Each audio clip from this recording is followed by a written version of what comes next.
right, welcome back. So today, our topic is one that we've alluded to for a long time now, and this one's going to be about the snake. So from the very first presentation, we've been talking about these were two images that we very early showed, and we've been kind of referencing as time has gone by. Um, we obviously see the tails, these intertwining tails in a couple of these. So this is the Caudus. This is supposed to be Hermes, and you'll hear me talk about Hermeticists, and they're supposed to be related to Hermes, and it's supposed to be related to this whole situation. But we'll eventually talk about the dragon as well, and maybe you can come up with an idea of what maybe this symbolically is supposed to represent. But this whole thing is supposed to be an egg, as I mentioned before. This is the bottom, as you can see. This is the bottom here. And it's actually supposed to be wrapped in the snake as well. And maybe people familiar with the Bible or Christianity would know of the story of the snake and the tree of knowledge. And that'll factor into things eventually as well. But for now, let's do it this way. So first, we'll kind of get to a good feel for symbolism generally. So I'll give you some examples of where it's been used traditionally, and some of the common ones, especially in Western cultures, because this is a very subjective thing. Different cultures see different things symbolically, and they use things symbolically for different situations. The first one we'll talk about is Robert Herrick's poem, a very famous one about virgins, and one of the lines in it is, "Gather ye rosebuds while you may." So in this case, rosebud, we usually associate roses with passion and romance, and rosebuds in this case would represent young, beautiful people. So gather ye rosebuds while you may, while you're young, while you can. And typically the rose represents, like I say, relationships and passion. The daisy, typically, because of its white color, and anybody that's had a white shirt would know that it's very hard to keep it very pure white. And when we talked about beauty in one of the last presentations, we talked about this innocence being this sort of keeping of purity. And this is often what's shown symbolically. One of my favorite poems talked about a bird as hope, and a little bird being something that is fragile, but the song kind of keeps you going, or is sort of a call to do something in your life. I think I always thought that was really good symbolism. Gold and silver is something very commonly used. So gold usually represents the sun, silver usually represents the moon, and these are for agricultural societies quite often. We'll put high value on gold and silver. Usually there's a male-female relationship as well with these two. So in Western culture, it's gold would be male and silver for female. In some Islamic groups, it's the opposite. So it's definitely not something that's always the case. But typically, silver is related to feminine. And so since the moon has a 28.5-day cycle, usually people associate this with menstruation and feminine. People represent spring, so we see flowers blooming, usually with the youth of their life. People represent their old age by winter. People talk about kings and queens as lions, and once kings and queens in our modern era kind of went the wayside, it was replaced by eagles. So Égalité, liberté, fraternité, so brotherhood, equality, and what did I just say again? Equality, liberty. These are supposed to be high-minded, sort of higher, important things than just what's on the earth. So obviously the lion just walks on the earth. This is something that flies above. I think that's what the symbolism typically is there. This goes all the way back to Napoleon, and after the French Revolution. So it's been sort of consistent, and we see a lot of this with the United States and places like that as well. But the snake, what do we think that means? And this one's a tricky one. If you listen to most people that talk about symbolism of snakes, they'll often say, since they slough off their skin or lose their skin at a certain period, it's supposed to represent renewal. And I think that's probably true in some incidences, but I don't think that's typically the case for a lot of the pre-modern thinkers. If we look at some of these images, we'll see some sort of common themes. And I want us to always kind of relate it back to quantum physics in some of this anyway. But you can see sort of the donut shape here in this, and you can see the donut shape of the snake here. This is something very different than just the 360 one. So the 720 one here, 720 degrees, this one's something different. And typically this is the one that they have related to snakes. We can see a very intricate one here. And a lot of people will put this as far as the psyche, going back and forth because it's sort of eternally moving the mind. But I actually want us to think of all of this, and I won't explain it quite yet why, but I want us to think of this one as the square, and we'll talk about why eventually. But the circle one is usually related to the dragon, and not always, but a lot of them are related to a different form where they're biting its tail, and this is the 360 one. And that will be obvious eventually, but for now, let's focus more on this figure 8 one here. In order to understand this, we're going to go to quantum physics, because this is a really good way to understand, I think, what they're trying to get across. There used to be a lot of different ways, but people are very materially oriented and are convinced by science and math, so this is a good way to get into it. Let's first think about what a 4D object would look like, and in order for me to do this, I really have to take everybody through the kind of steps. So if we start with a one-dimensional line, so we just have one axis here.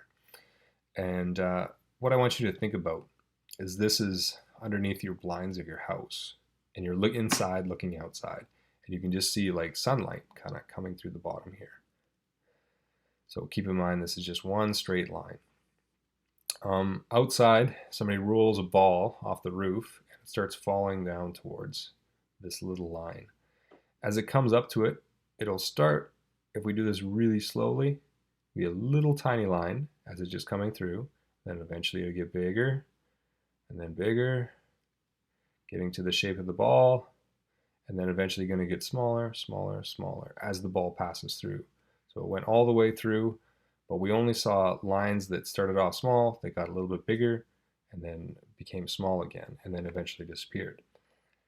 If we think of this as 2 dimensions, we have an x and a y axis now.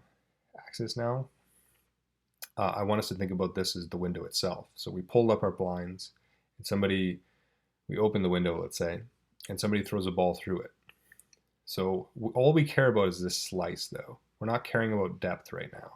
So think of this just as a slice. And as the ball comes through, we see a little tiny circle here. And then we see a bigger circle. And then we see a bigger circle. Bigger one, bigger. And then eventually it becomes smaller again as it's passing through the window. And then eventually just diminishes and we don't see anything. So that'd be 2 dimensions.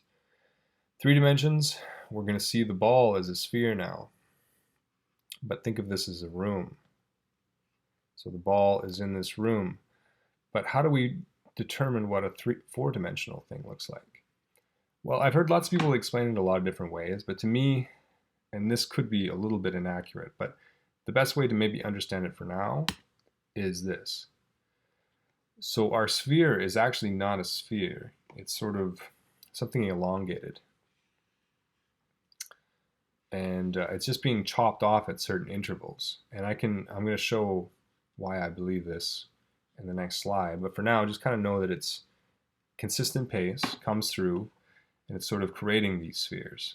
So each one of these is loosely like sort of a sphere shape, and it's sort of creating them at a set rate.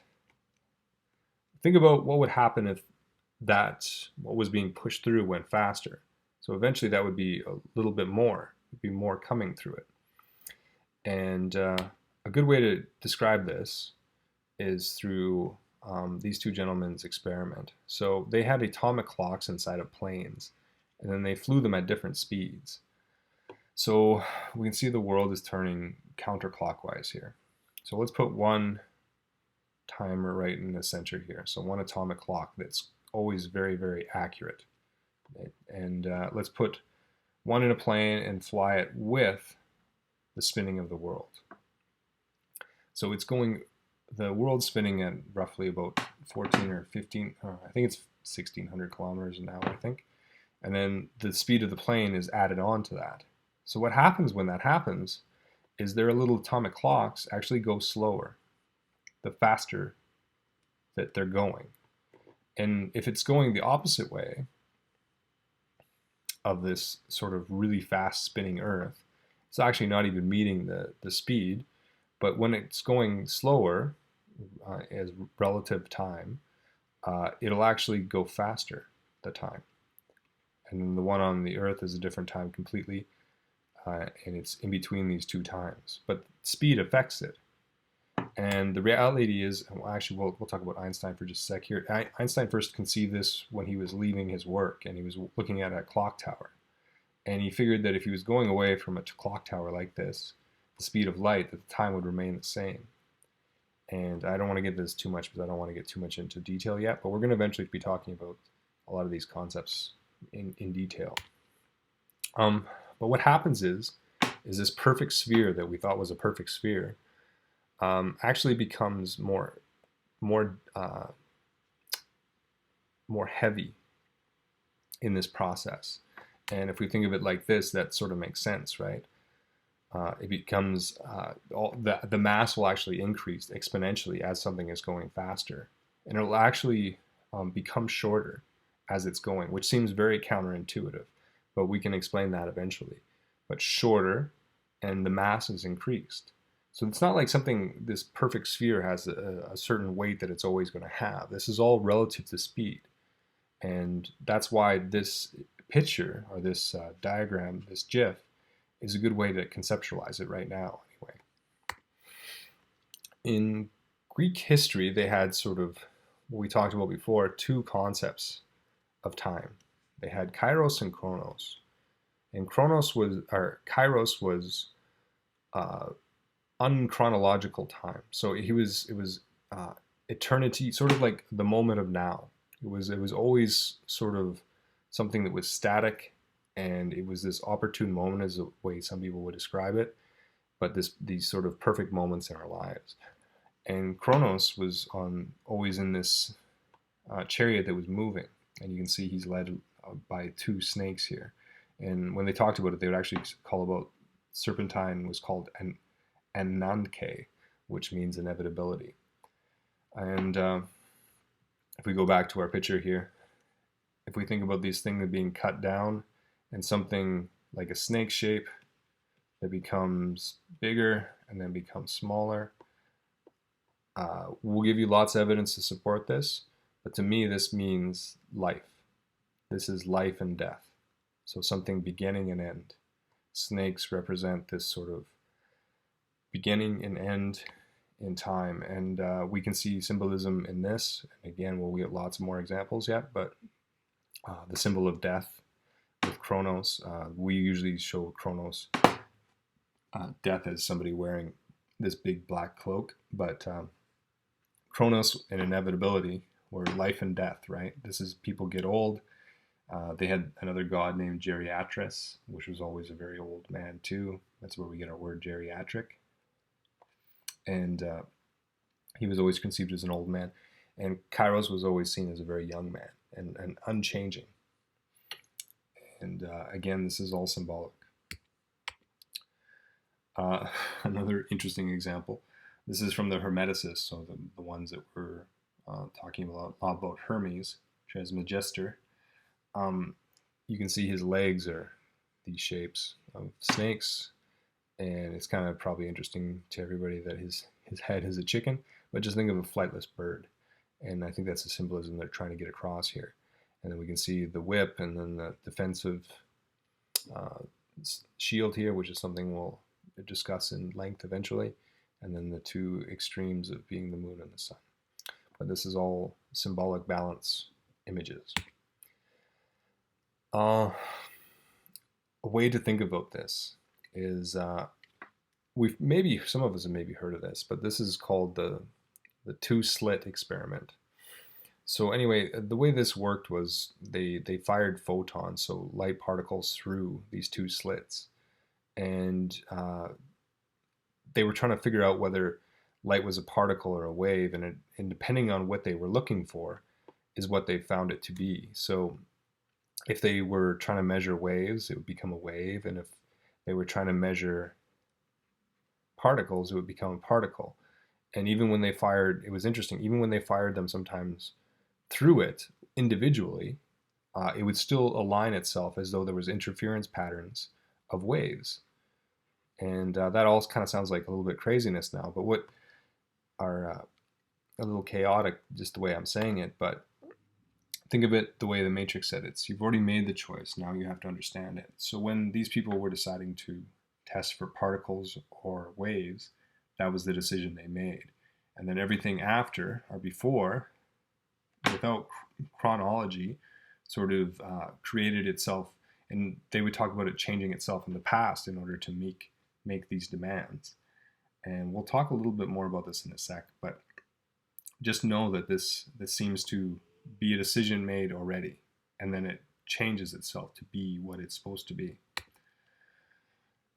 People talk about arguing from conclusions. So we may seem like we're making decisions every day, every moment of our lives, but really maybe we're just arguing to a conclusion. A good example of this is the story of Orpheus when he went to the underworld to go save his lover. And he convinced Hades that he was able to take her out, but he would have to leave and not look behind him and assume that she was behind him the whole time. And he wasn't allowed to check. If he did, she would go back and she would have to stay with Hades forever in the underworld.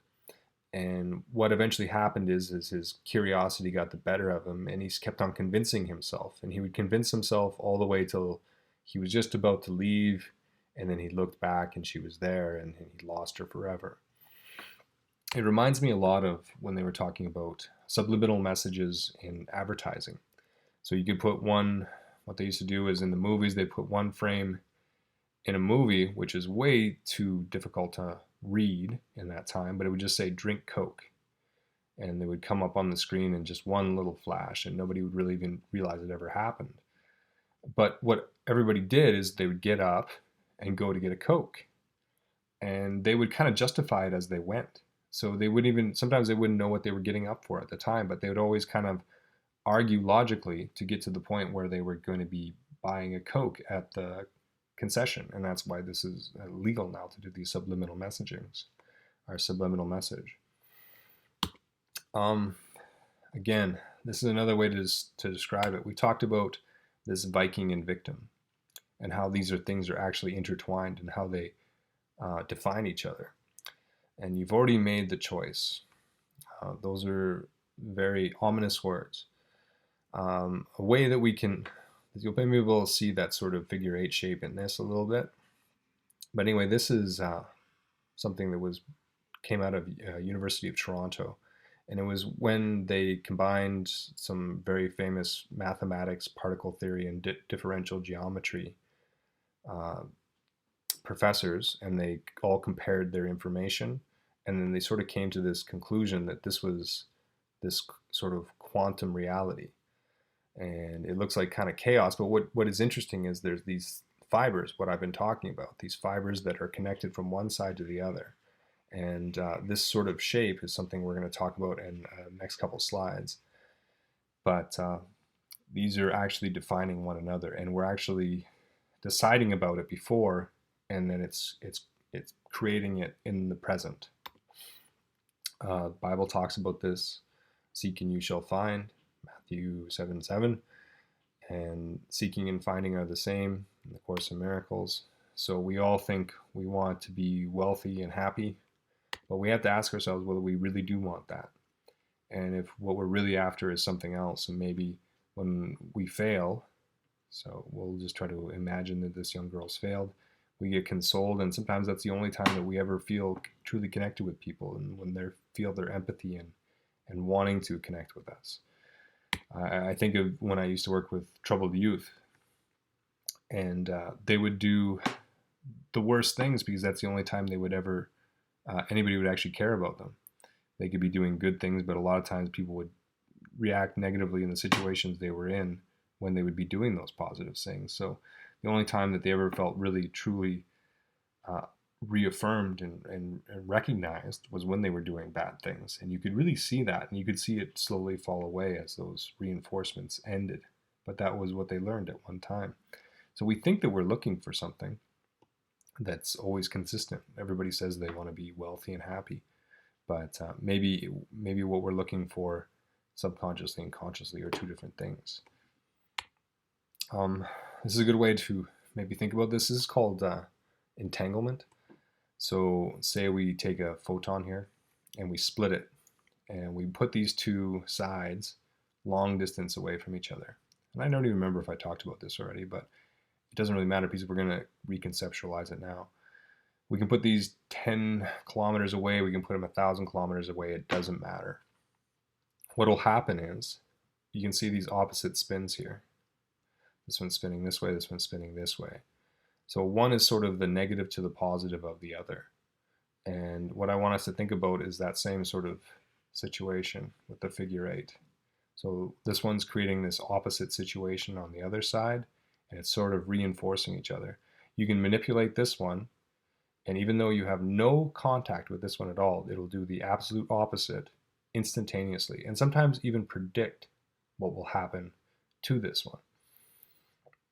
This entanglement thing is very telling, I think. But I want us to think about this with that donut shape we were talking about before, because I think that's the key to this. And those fibers that are interconnected, one being positive, one being negative. And that reciprocal action back and forth, Viking and victim, back and forth of these two different sides, good and bad, evil and good, however you want to perceive it. Remember the picture. And then the one that we said that was the one that really mattered was the one in the center of this image anyway. And then these two other sides. But like I say, I want us to think of this shape as the square. And I'll show you why in just a sec here.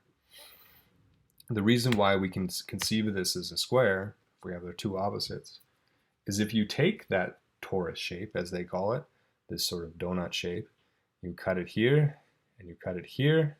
Even though it's hard to sort of see, it's a perfect square. This shape is a perfect square, and we can show this in a lot of different ways. But you fold it out, but it's sort of twisted and sort of twisted and raveled around itself. But it'll make this sort of shape. You can see this torus. If we split it, this new shape that's going to be really important as we talk about things in the future is this mandalora in the center here. So this Vesica Pisces, some people call it, but that center shape is something we're going to talk about symbolically really soon here.